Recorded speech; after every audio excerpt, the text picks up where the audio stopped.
Hello, all you lovely souls who revel in embracing life just as I do. This is Neerja Malik, and you are welcome into my world of I Embrace. And what do we intend to do here? We delve into the many layers and shades of my life, exploring resilience, positivity, strength, and the inherent fun and laughter that lies deep within each of us. Interludes from my own exciting and adventurous journey, my personal battles and victories that have brought forth innumerable lessons in my life.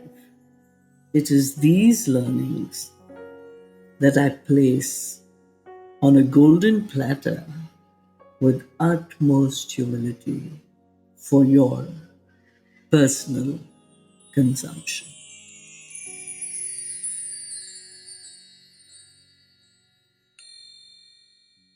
Hello, my beautiful and wonderful listeners.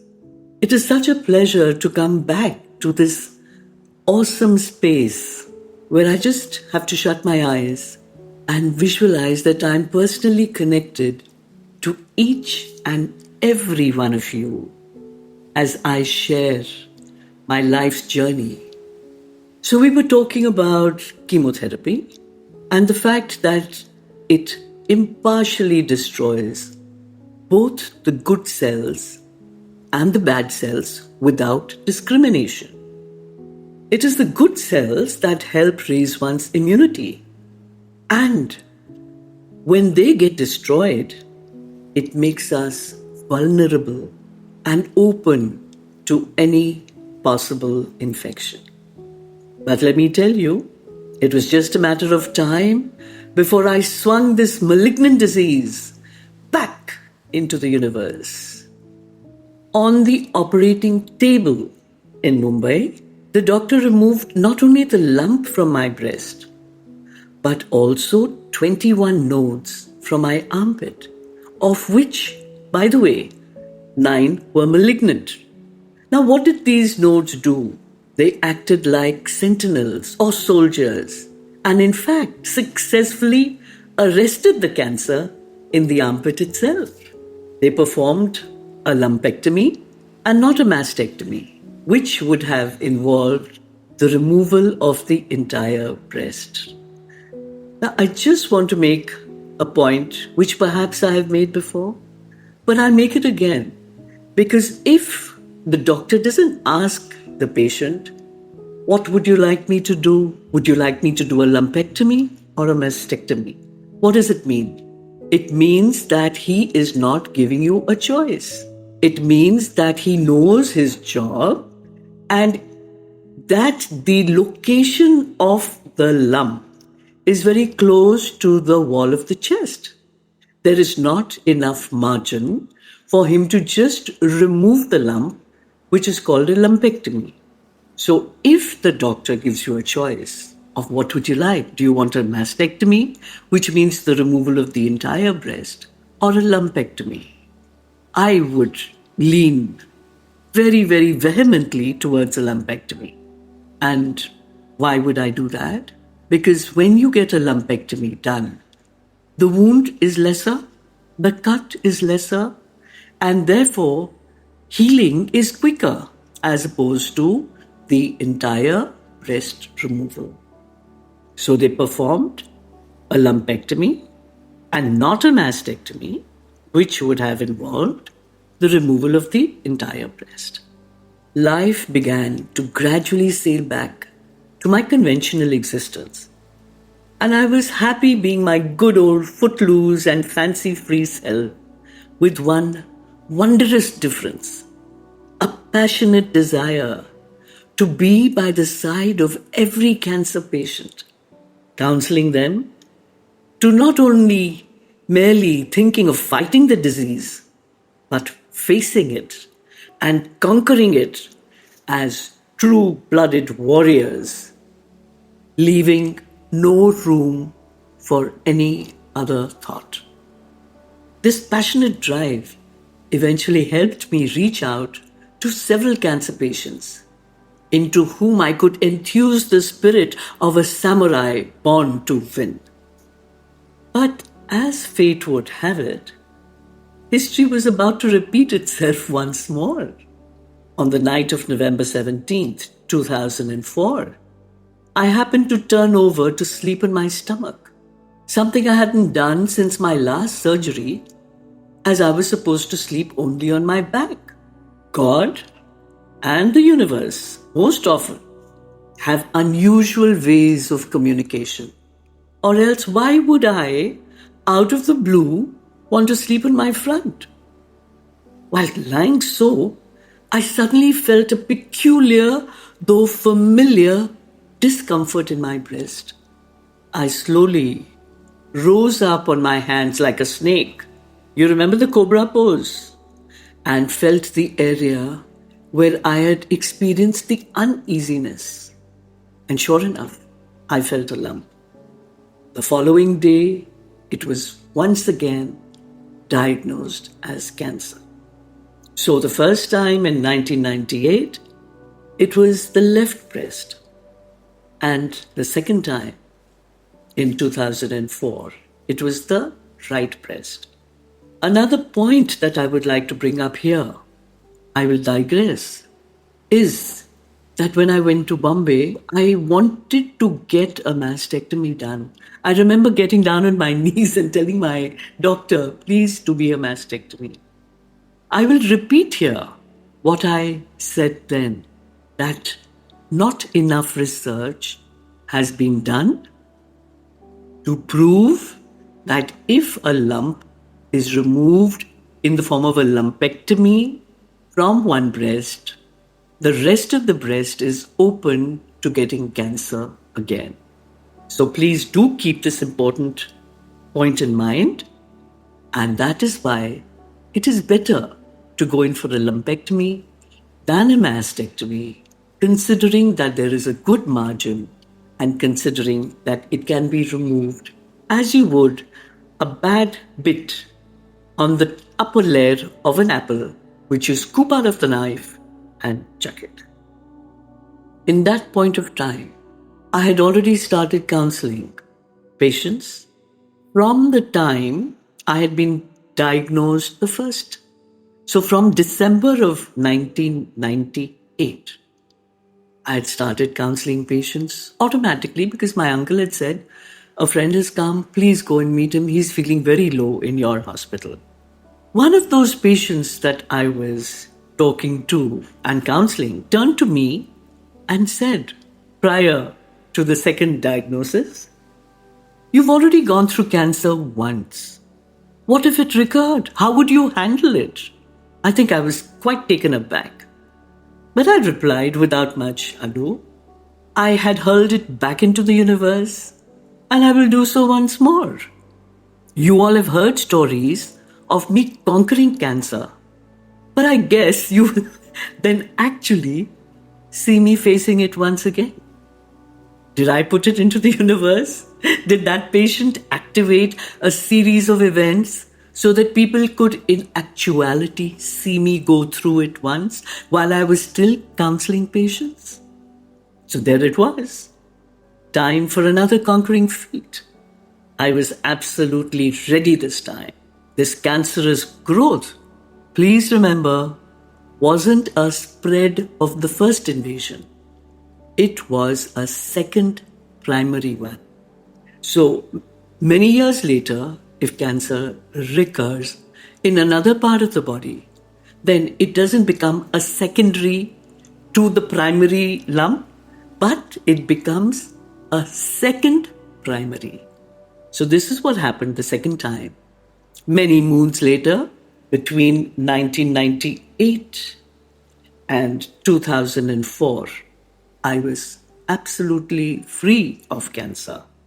So it came back as a second primary. So this cancerous growth, as I mentioned, wasn't a spread of the first invasion. It was a second primary one. And 38 nodes were removed from my right armpit, and none, by the grace of God, were malignant. This was an advantage, but my body had already taken a beating once before, and the battle royale took the best out of me. This time, over, there were no more tears. And the determined decision to live for my twins, my husband, my parents, my family, and friends swept over me, wave after wave, to vanquish the Hydra once again and throw it back into the universe. Since December 1998, these 25 years of passionate and dedicated experience in counseling cancer patients have positively impacted thousands of people. It was along the way in 2004 that I set up the Apollo Cancer Support Group on the 8th of March, coinciding with Women's International Day. I have been a living example for all my cancer patients and lead them to create goals for the future while facing the disease. I inspire them to have faith, hope, and courageous fearlessness. I encourage them to join me once they have completed their treatment and to be as shining examples to other patients, guiding them as to how they can overcome and conquer the disease also. Now, what does this do? This creates a ripple effect of positivity, belief, and eternal bonding as newer and newer patients keep flowing into this wondrous circle of cancer conquerors. But what made me rise beyond expectations to throw back the Hydra, not once but twice, into the universe? What was so different about me compared to most of the other mortals living on planet Earth? Why was I able to conquer this disease even while I had only 25% chances of survival as declared by the specialist the first time? What was it in me that was so obviously different? The answer is just one simple thought. With every challenge that I faced, from a child nurtured in the hills of Kashmir till now, I embraced each and every one of them, one by one. And because I embraced them so wholeheartedly, I conquered them. To understand this in more depth, let us embark on a journey together, exploring all the challenges and adversities of my life and how I always overcame them with the gusto of a seasoned gladiator. Because, and what is the bottom line? The bottom line is that if I can do it, so can you. I know I love to talk about being born, yes, on the dining table in my grandparents' home in Srinagar. So once again, let me take you down that route. I was born on a dining table in my Nana and Nani's home, way up in the valley of Srinagar, Kashmir.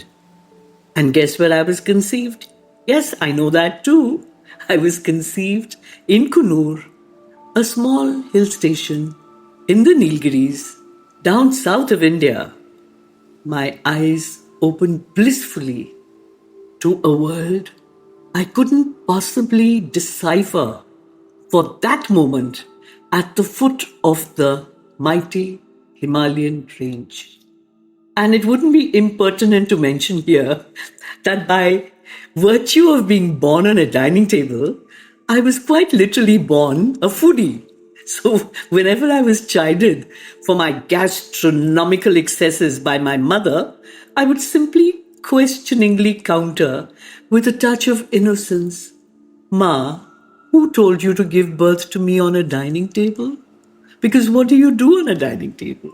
You eat." And I definitely respect not only my birthplace, but the actual tables that I was born on. My father was a distinguished naval officer, and shortly after my birth was posted to London. For obvious reasons, my mother had to be with him. Hence, for the next couple of years, I was nurtured and perpetually pampered by my grandparents, Biji and Papaji, whom I grew up to believe were my real parents.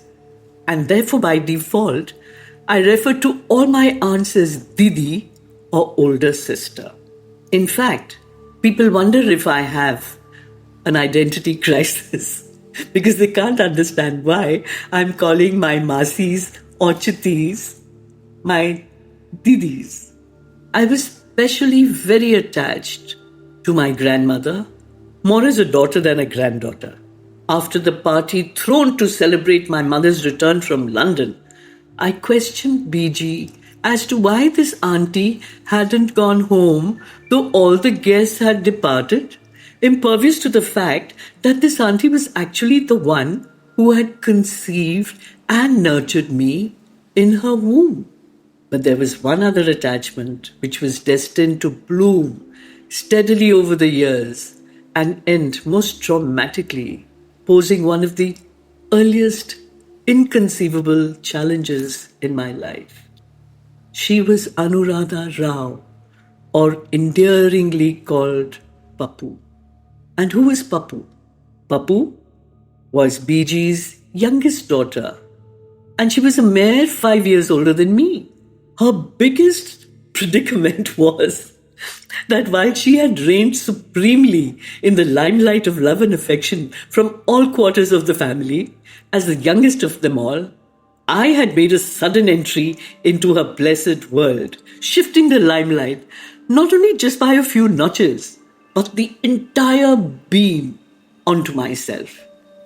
While she was an angel around me in the presence of others, in our private moments, she would pinch my buttocks till I brought the roof down with my howling. She was, after all, only 5 years older than me, and I guess the fangs of jealousy reigned supreme for the initial years of our life together.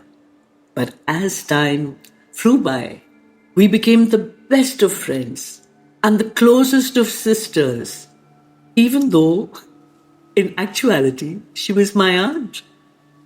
She and I were the only two girls amongst a plethora of grown-ups, and we embarked on doing things most often secretly, just for the fun of it all. And yes, she would involve herself as the guardian aunt in protection while I conjured up the most ridiculous of mischievous deeds in a gleeful merriment. Whether it was stuffing pillows under our blankets to give the impression that we were still asleep during our afternoon nap, or sneaking out through the bedroom window, or climbing up trees and munching on forbidden fruits, raw or ripe, grown in abundance by my green-thumbed Papaji. As usual, after romping out clandestinely through our bedroom window while everyone was chit-chatting or having their siesta, we would make it a point to return to our beds just before our evening milk was served. But you know how life is. You can never be sure of anything. As fate would have it, our little joyful escapades soon got discovered. And how? One particular afternoon, while enjoying fresh, ripe mulberries or chartouche, perched on the tree, realization dawned that we were late for our evening milk. We scrambled back into our beds without even glancing at each other, just in time, and the door opened and BG walked in with our bubbling with froth cups of milk. The moment she saw us, she stood erect and in a stern administrative manner asked, "Did you both go out of this room?" We looked at her, batting our eyelids most innocently, and said, "No, BG." Without shifting her attention away from our faces, she asked us once again, "Did you both go down to the garden?" We again, looking our most virtuous selves, said, "No, BG." Then, holding our ears, she walked us to the mirror, and to our horror, we saw the telltale signs of red mulberry juice smeared all over our mouths. Obviously, in our hurry to jump back into our beds, we hadn't bothered to look at each other's faces closely. So, what ensued was a good thrashing, a well bolted and secured window, and an uncompromising forbiddance to ever wander into the garden again. But resilience, where do you think my resilience comes from? In a few days' time, the urge to be back climbing trees uninhibitedly and indulging in all the wonderful, natural, mouth-watering delicacies that we had so gotten used to overtook us to the point of no return. A screwdriver, located in the hidden recesses of a toolbox, came to the aid of our juvenile delinquencies, and the two of us were back in our favorite haunt in the most innovative and furtive ways. Oh my God, how we enjoyed doing those silly little things that all girls do at our age. But we had to do things in random excess most of the time. All said and done, both Papu and I lived such adventurous lives, morning, noon, and night, freely, joyously, and without any inhibitions. We were like two peas in a pod, inextricably and utterly dedicated to each other. We would get caught, most often, doing things that were mischievous to the core, get punished in the bargain, and then bash on regardless, merrily repeating the same things all over again. Newer ideas would emerge, gushing forth like hot lava from our active little minds, with never a care of the consequences of our enjoyable, though devious, exploits. Life meandered on for both of us as we eventually moved away from our place of birth, one to Pune and the other beyond the borders of our country. However, our friendship with each other grew deeper and deeper into an unconditional, transparent bond of love, like the eternal streams that flowed in abundance through the valley of our nativity. Papu, my mother's youngest sister, fell in love with my father's youngest brother, and in spite of causing much consternation amongst the family members, they finally married each other. December 25th, 1982, saw me arriving in India from London, where Mandeep's posting had taken us for a few years. I returned with mixed feelings and with the shocking knowledge that she had been sadly diagnosed with blood cancer. I always thought that cancer was exclusively rampant in my father's lineage, but in this case, it had occurred for the first time in my mother's family.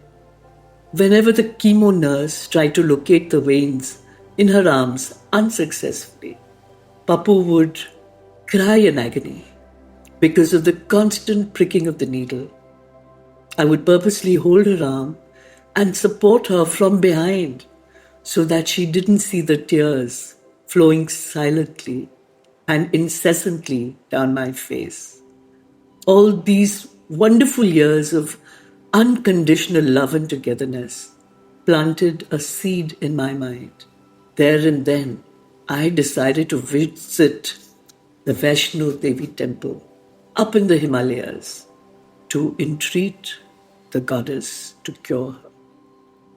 February 28, 1983, I returned to London to be with Mandeep. I was with her from the 25th of December 1982. I left her on the 28th of February 1983, returning to London to be with Mandeep. I promised Papu I would be back in June and told her to hang on there, get better, and be up and about to meet me. I caught the flight back with a heavy heart and many a prayer of hope. For, as mortal human beings, what else can we do in certain situations but hope and pray for the best?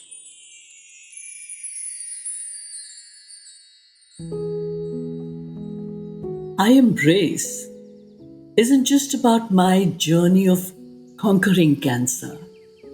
It's about embracing life in all its entanglement and beauty.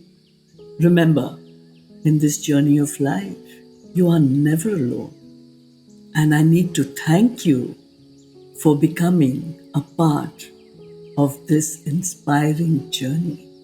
Thank you for joining me today on I Embrace and my heartfelt wishes. Stay resilient, stay positive, and most importantly, keep embracing life in all its glory.